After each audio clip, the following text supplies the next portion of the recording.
Thank you for joining us here today for the Coup and Constitutions discussion, where I am fortunate to be joined by three fantastic colleagues, Dr. Eddie Bruce-Jones, Professor Oscar Guardiola-Rivera, and Dr. Maria Tzanakopoulou.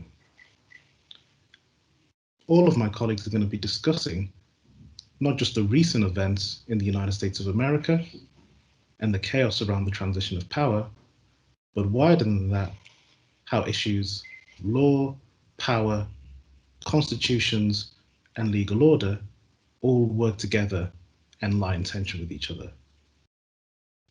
Now, without further ado, I'll invite Dr. Eddie Bruce-Jones to speak to us a little bit about this topic of coups and constitutions. Eddie. Thanks so much, Kojo, and thanks for organizing this discussion.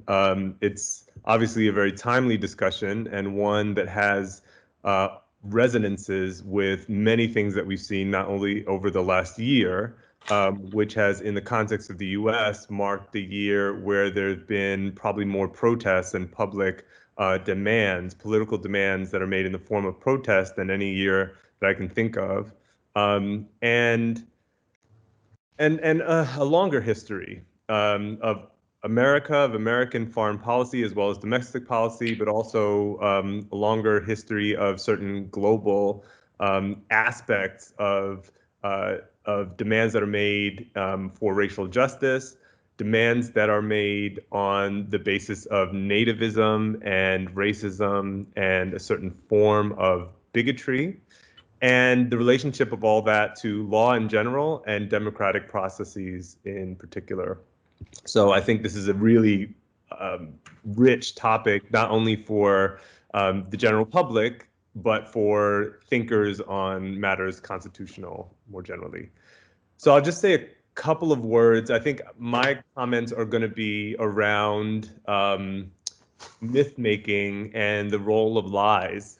And I think this has been, to frame it that way in such an explicit way, to call something a lie has a lot of judgment behind it. But I think we're now at a stage where that has entered the vocabulary of commonplace political discourse in the US, which I think is somewhat positive. I think part of the negative is it could water down what we think is the truth versus a lie, or it could reaffirm this idea that the truth exists, and at the end of the day, someone signs off on a particular truth. And it could distract us from the idea that these are all narratives and ways to present history and our legacy.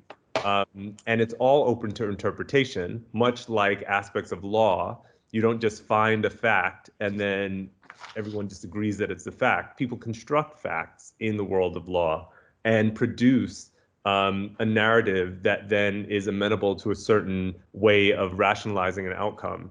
And I think we've seen that very clearly with the way that truth and lie are constructed in a public and political way over the last 4 years, but also beyond. So I'll just make a couple of comments about that. So as we know, the election and the controversies that have been raised publicly by the Trump administration and allies of the Trump administration on behalf of Trump's candidacy in the election have raised questions about what it actually means to contest an election. And the basic facts: 81 million votes went in favor of Joe Biden, 74 million votes went in favor of Donald Trump, which itself reveals, I think, a lot about the partisan nature of the US, but also about the polity of the US generally. And electoral votes went in favor of Joe Biden, which, as you probably know, in the United States, is the meaningful part of the vote. So if the electoral vote does not go in favor of a candidate, even if they win the popular vote, they lose the election. So the electoral votes and the popular votes went in favor of Joe Biden quite decisively. A year ago, Edward Foley in the Loyola University of Chicago Law Journal wrote an article called Preparing for a Disputed Presidential Election, where he predicted that one strategy around the election would be to claim, whether true or false, that there are issues with the actual electoral process, that there may be issues around mail-in votes being illegitimate, and therefore it calls into the question the democratic process. So the article, though, is predicting this not only on the basis of what's legally possible, but with an understanding that the administration had a track record in making claims that couldn't necessarily be evidenced, but that had political power. So, and the point of this premonition was also to point to the idea that construction of fact is very centrally determinative of legal possibilities. So it could have happened that, you know, the more times you say there's corruption, the more people believe that there's a question to be answered. And it shouldn't be taken for granted that, like many people were taking for granted, that, oh, we're not going to uncover any corruption. That means there's not going to be a questioning of this election, because the question was much bigger, and it was about framing a narrative of what's politically and legally possible, and then trying to get people to believe that that narrative should be pursued. And so fast forward to January 6th, where we saw people pursuing that narrative, still based on claims that were clearly disputed by the courts when the legal cases were brought in states about corruption, by the media, and by many in the general public. But because of the partisan nature of politics in the US, not everyone watches the same media. And in fact, there's quite a bifurcation in the flow of information in the US. And so we see, you know, an extension of this building of narratives. And I'll note something that the historian Ibram Kendi said in the Atlantic when he wrote an article in the Atlantic last week, which is that the history of coups and of hostile takeovers of the government is also an American history. It's not a history that just is elsewhere, which I think you hear in the responses that this is unprecedented, that this is, you know, the media responses that this is something that we can't imagine happening in America, is actually historically inaccurate. You know, not only have there been coup attempts in the past from the Civil War, which was itself, you know, an act of kind of a seditious act against the government that was in power, or the coup attempts during the Reconstruction. But we can look back over this past year at the armed conflict, the armed takeovers, and the armed occupations of state buildings in Michigan, in Idaho, in South Carolina, in Oregon. So Kendi says that denial is the heartbeat of America. And I'll link that to something that Patricia Williams says in her, you know, her groundbreaking book, The Alchemy of Race and Rights, which is, in many mythologies, the mask of the sorcerer is also the source of power. She's referring here to debates that were happening in critical legal studies and critical race theory. Critical legal studies, she's saying, wasn't recognizing claims that were being made about America by critical race theorists, which saw race as formative in how American law and also American rights are constructed. But she says, in those ancient mythologies, however, unmasking the sorcerer was only part of the job. It was impossible to destroy the mask without destroying the balance of things, without destroying the empowerment itself. The mask had only to be donned by the acquiring shaman to put to good ends. So this kind of gets at the idea that there is an in the process of unmasking the truths about American democracy and about the foundations of America as a society, that's one step towards some sort of reckoning and the ability to make demands as Black people, or as people of color, as Indigenous people, as women, as people who are economically disadvantaged, as queer communities, to make demands that rise to the level of being understood politically and seen as more important than white fear, which is something else that she writes about in the book. is part of what's at stake with the narrativizing of history, the legacy, and the contemporary forms of what white supremacy has wrought in the U.S. So in terms of what that means for the construct of lies and truth in the Trump administration, kind of as the window into American society, many have said that the Trump administration weaponizes lies or weaponizes these narratives, and that's an accurate representation because we can see that, you know, in real time, the Trump administration says something and then people believe it and then they act upon it. It's been a masterclass in that sense, repeating hyperbolic language, et cetera, et cetera. But it's the framing of public knowledge that really is at stake. So we also see him writing, you know, in the wee hours of the night, executive orders that say, you may also not teach about anti-racism. You know, you can't have trainings that are about, you know, diversity trainings that teach people that their founding assumption should be that there's structural racism.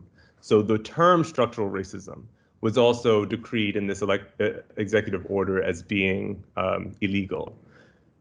So it really is tied together, so that when we get to January 6th and see the treatment of those who stormed the Capitol building and the lack of policing repercussions on them, it isn't a surprise. It is continuous with what we've seen with the difference between the political needs of communities of color being expressed in the US and the fears of white people who are bringing, and it's not just white people, because there were Black people and people of color at these January 6th protests too. It's protests that are in the service of white supremacy that are being articulated and understood as political demands that have a priority over the demand to deal with needs that are brought on the basis of people of color. So, I mean, that's just a framing, I think, of some of the issues that are at stake with thinking about how the January 6th occupation of the Capitol fit in with broader American politics and with the racial foundations of American democracy. But I'll leave it there and just pass it off to my colleague. Is Oscar next? Yeah, Oscar, thank you so much for that, Eddie. And that narrativization is absolutely essential. Turn it over to Oscar. Thank you very much, Kojo. Thanks, Eddie. Thanks, Maria, and thanks to those of us who are, attending this discussion with us today. I just want to take cap on the theme of myth making that Eddie has developed so well, which is such a good lens with which to study and analyze further the topic of coups and constitutions. Not only in the US, but in the Americas as a whole and elsewhere, also here in Europe. And perhaps to begin with, it might be a good idea to refocus that theme, myth-making, via the very simple question, what is it that we study, teach, and care in a school of law such as ours? And I guess the best answer that we can give to that question, what is interesting, what is unique about the kind of legal education that we favor here at Birkbeck Law School, was given actually by the very young Black poet who recited during the inauguration of Joe Biden. Some of the things that she said, that she recited from the very beginning, are so crucial for the study of law. For instance, we who teach constitutional law, international law, and human rights, we know that the norms and what the law says, what just is not necessarily justice, as Amanda Gorman put it. And therefore, it is always necessary to look at other sources, other materials, and look at law in its integrity, to get as part of society, but also together with the economy, together with aesthetics, together with images, together with so many other things. Amanda Gorman began her poem, her recital during Biden's inauguration by invoking the first image of justice that we know of. The words she used, the beautiful verses she used, were, when day comes, we ask ourselves, where can we find light in this never-ending shade? The transition from darkness to light is perhaps the oldest definition of justice. In fact, and clearly the oldest image of justice we have. In fact, you can see it as soon as COVID restrictions allow. I would invite reviewers to go to the upper floor of the British Museum in London. There you will find an image, a very old image, dated circa 1500 BCE. It's known as the Papyrus of Hunefer. And in the Papyrus of Hunefer, you will see a drawing of someone called Maat, the double goddess of truth and nature, which is also the goddess of justice. She's taking Hunefer, a writer, a scribe, through a trial, the trial of the scales. And in that trial, the heart of Hunefer is weighed, the heart, which is the organ of thought and emotion for ancient peoples, not just Egyptians, but also most native peoples in the Americas.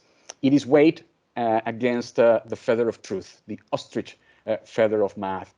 And that already tells us about the fact that constitutions and laws are stories. Constitutions are stories we tell ourselves and we tell others.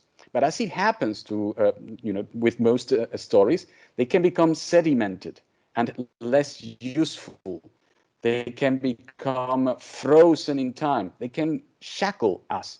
And when those stories become a sort of cage, we need to leave them behind. We need new stories and new ways of storytelling. So this is just to distinguish between two modes, if you allow, of myth making, which are perhaps at work in these recent events concerning coups and constitutions. On the one hand, the kind of myth that becomes sedimented. Let us call it myth or storytelling in the register of the spirit of seriousness. Seriousness is, of course, also stateliness. That on the one hand. On the other hand, the kind of myth making, the renewal of a storytelling in the spirit of humor and satire. I would propose very simply that what Trumpians and most people who engage in what Gabriel Garcia Marquez called the perhaps the only mythological creation coming out of the Americas, which is to say that of the dictator, that of the the leader of the coup. That is precisely the spirit of seriousness. Those who take themselves so serious that they become to themselves as grand as the world itself. That kind of spirit of seriousness, therefore, comes with a certain arrogance. And sometimes law can become arrogant as well when being sedimented, being a story, it presents itself as if it were the one and only possible story. What we learned from Amanda Gorman during the inauguration of Joe Biden is something very different, another way of taking up the theme of law.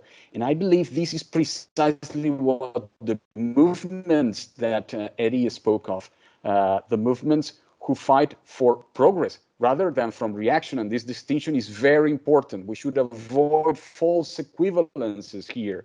Antifa is not the same as the fascists. Black Lives Matter is not the same as the Trumpians.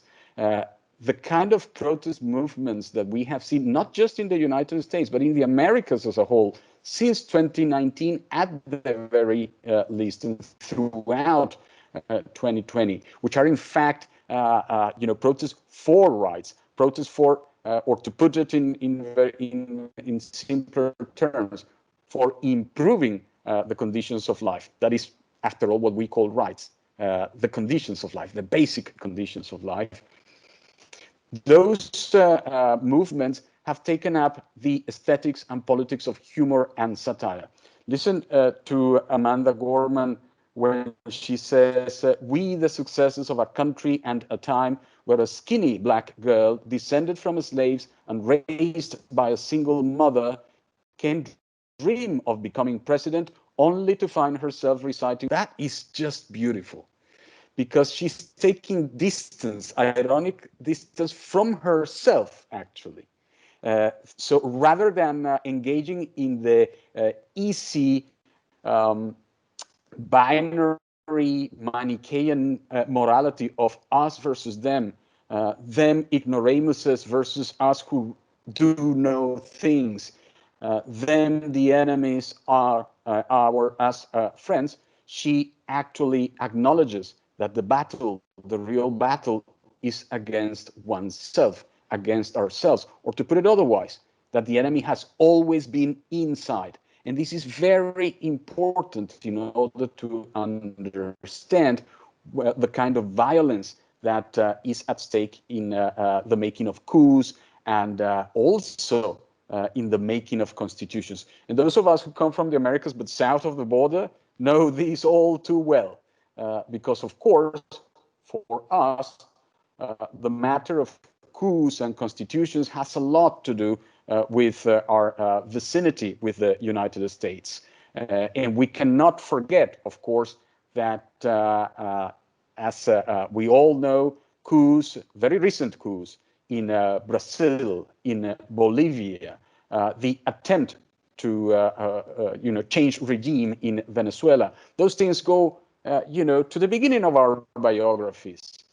Of course, when I was a child, my parents would tell me about 1967 and about how Guevara was murdered that day, and then 1973 when the Chilean president Salvador Allende was ousted, and all of these things always in the shadow of the United States, meaning that kind of violence, which we are seeing now, might be better understood in terms of what Kojo, myself, and others have been calling the boomerang effect.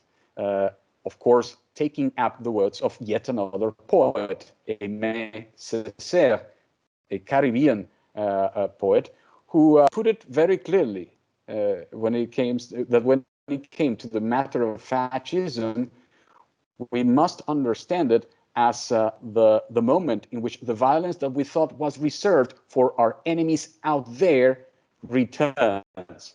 That return means that it has always been with us, that it has always been inside, and that we must acknowledge those divisions, those internal divisions, forms of internal colonialism, the divisions within our peoples, if we are to begin the long and difficult process of recuperation and healing. And notice I said recuperation and healing, or rebirth, not restoration.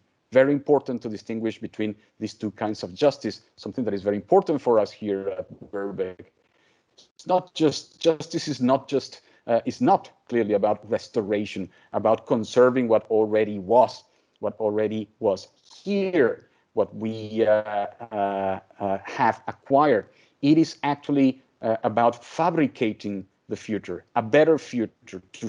We educate ourselves in law and politics here at Birkbeck in order to sharpen our intellects so that we can invent better ways of improving conditions of life. To finish, that also requires knowledge of the past, because we walk forward, but looking backwards, as both Walter Benjamin and the Aymara peoples of Bolivia say. And thus, it would be important to remember that already in February 1861, Jefferson Davis, as he was traveling to Montgomery in Alabama to be inaugurated as president of the Confederacy, used a metaphor, another myth, the myth in the spirit of seriousness. He spoke of the peoples of the South, the peoples fighting with the Confederacy as coming from one and the same body, one and the same flesh and blood. And that idea of genealogy, of a common genealogy, of where you came from, where you come from, of course, was only repeating metaphors that had already been used by one of the better known founding fathers of the US Constitution, Thomas Jefferson, who also appealed to that idea of common heritage. Ditto for the founding fathers and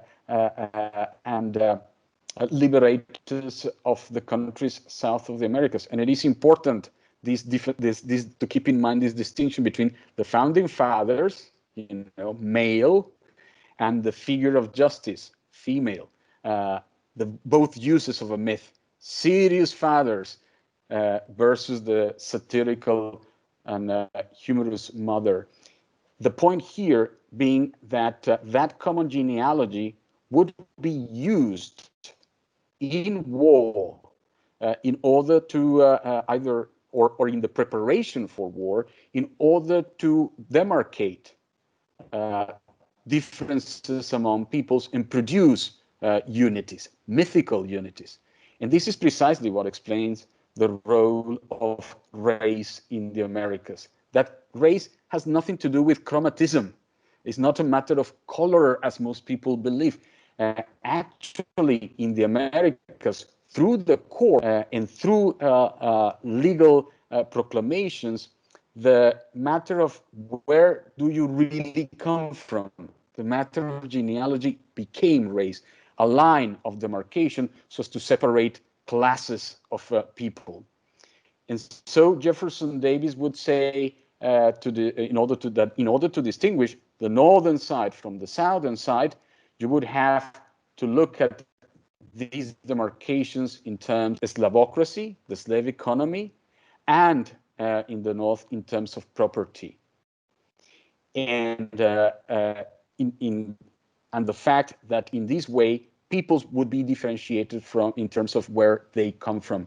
And some peoples would be singled out and dehumanized precisely in terms of where they come from. This is how the events that we have seen in the US and the rest of the Americas, coups and constitutions, return back home, return to the United Kingdom. Those of us who are here, who teach here, but who may have come here from elsewhere, have been asked that question all too many times. Oh, you speak English, I can understand you, but where do you come from? And if you are to say, well, actually, I am here, or I am already British, then comes the second question, but where do you really come from? You see there the hold of those old stories, of those myths. And there you see the origins of the kind of violence that thereafter can express itself in terms of coups, ultra conservatism, and attempts at domination. That would be my modest contribution, my little 2 cents for this discussion. Thank you very much. Thank you, Oscar. Wonderful, wonderful. And last but by no means least, our wonderful colleague, Dr. Maria Tzanakopoulou. So Maria, go ahead. Many thanks, Kojo. Hi, everyone. So much has been said, and I'm in a rather unfortunate position of concluding everything. I won't even attempt to, wrap up what's been said.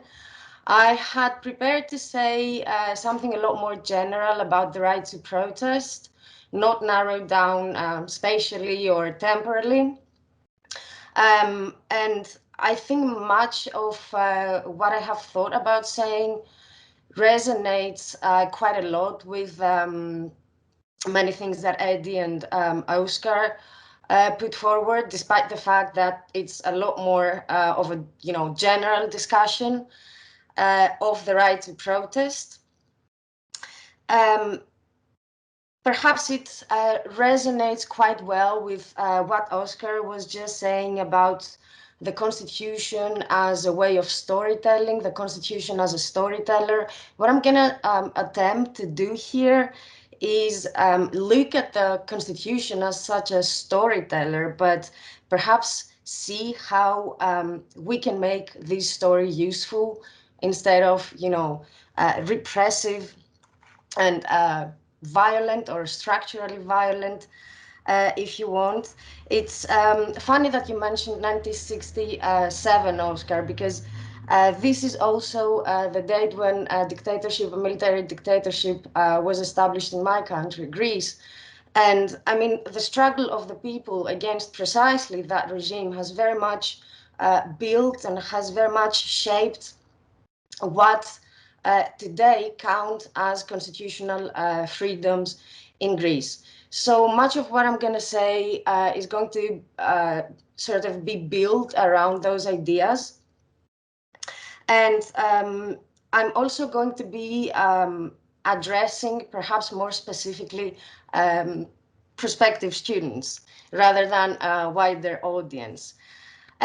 So now, as students of constitutional law, and of law more generally, you will very soon learn that the Constitution sets out the main rules according to which a state functions. It establishes the main institutions of the state, the interactions of those institutions, the state-citizen relationship, and so forth.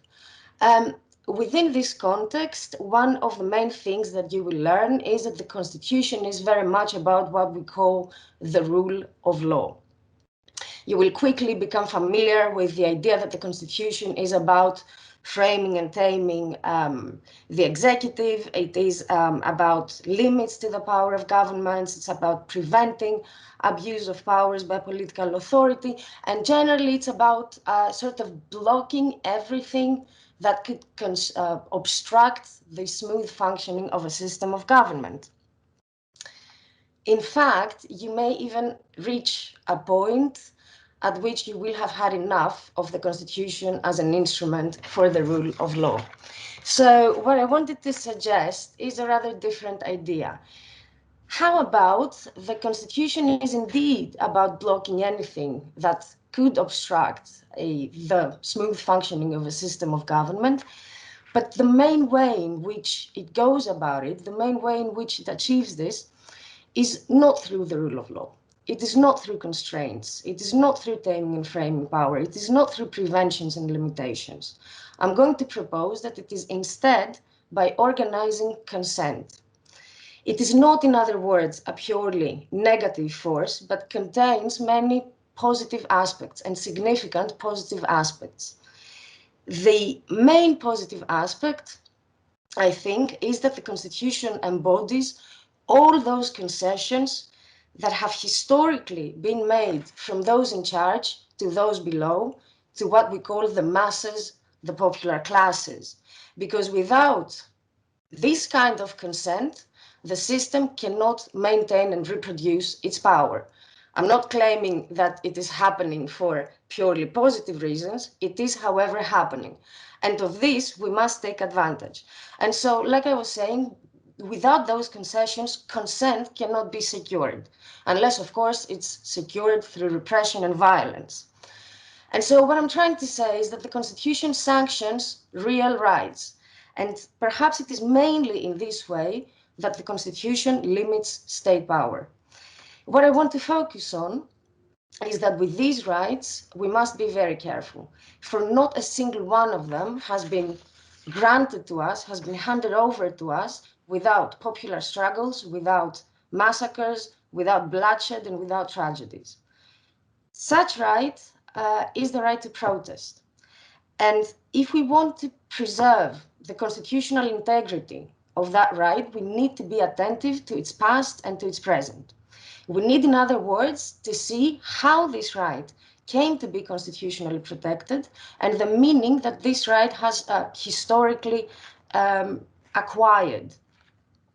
Now, those who back in history fought in order for us today to be able to enjoy the constitutional protection of that right. And I'm talking about movements of civil resistance and of sometimes even violent civil disobedience. Those movements, they protested against authoritarian regimes, they protested against undemocratic and violent governments, they protested in the name of freedom and equality. And I'm inviting you to travel a little back in history and remember the 19th century Peterloo massacre against the workers here in the UK, the Paris Commune, if you want, the women, the female suffrage movement, the US civil rights movement, the Black Panthers back in the 60s, the resistance against apartheid, all LGBT movements, environmental movements, and so forth. What these movements tell us is that the right to protest has inscribed within it a demand for more freedom, more equality, more democracy, not less. This is the right that the struggles of the past have handed over to us, and this is the right that we must defend. So if we want to hold on to what it means for a concession to have been made so that we today are able to enjoy constitutional protections of that kind, I think that we as constitutional scholars or scholars of the law, and you as students or prospective students of the Constitution, must defend precisely that right, a right that is historically directed towards liberation and emancipation, and which I think should find its limits precisely there. Thanks very much. Wonderful, wonderful. You really did wrap that up. Anchoring it back on these questions of what does the Constitution do? What should it do? What are the stories that we tell to inform it beautifully? So thank you all very much for joining us. We've seen this topic of coups and constitutions engaged with from a variety of different perspectives, a variety of different geographical localities. And this is just an example of the kind of questioning and critical spirit that we really pride ourselves with here at Birkbeck School of Law. And so I'd invite you to join us in this conversation, join us in the discussion, and become part of this legal community here at Birkbeck School of Law. Thank you very much.